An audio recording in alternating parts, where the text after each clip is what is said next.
Good morning everyone, কেমন আছেন সবাই? Welcome back to my channel.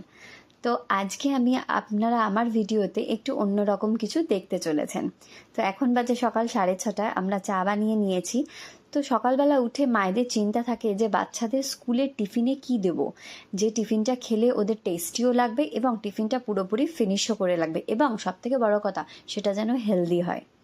তো আজকে আমি চলে এসেছি সেই জিনিসটাই শেয়ার করতে। কত কম সময়ের মধ্যে খুব চটজলদি একটা হেলদি রেসিপি বানিয়ে নিতে পারেন আপনার বাচ্চার জন্য। তো প্রথমেই আমি এখানে 4টে ডিম সেদ্ধ করে নিয়েছিলাম এবং সেটাকে একটু ম্যাশ করে নিলাম।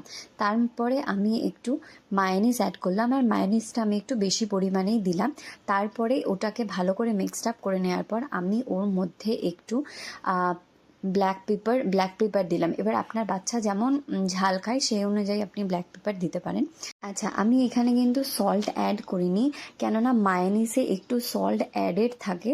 তো আপনি যদি সল্টও দেন প্লাস মায়োনিজ দেন, দেখবেন টেস্টটা একটু আলাদা লাগছে। আর আপনি যদি শুধু মায়োনিজ দেন তাহলে কিন্তু টেস্টটা আর একটা ডিফারেন্ট লাগছে। তো আমি সবসময় যখনই মায়োনিজ ইউজ করি কোনো খাবারে, তো সল্টটা আমি একটু অ্যাভয়েড করি। তো আমি ব্রেডটাকে ভালো করে সেঁকে নিয়ে ওর চারপাশটা কেটে নিয়েছি, কারণ শেখার পর ওগুলো একটু শক্ত হয়ে যায়, তো বাচ্চাদের খেতে একটু অসুবিধা হতে পারে সেই জন্য।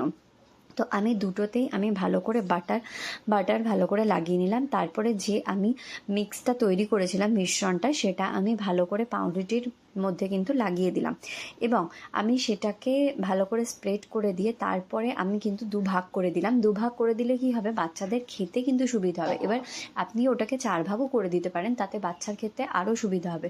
তো আমার মেয়ে ওই রকম করে কেটে দিলে তো ও মোটামুটি খেয়ে নেয়, তো ওর অসুবিধা হয় না। আবার অনেক বাচ্চা থেকে আরেকটু ছোটো ছোটো করে কেটে দিলে ভালোভাবে খেতে পারে।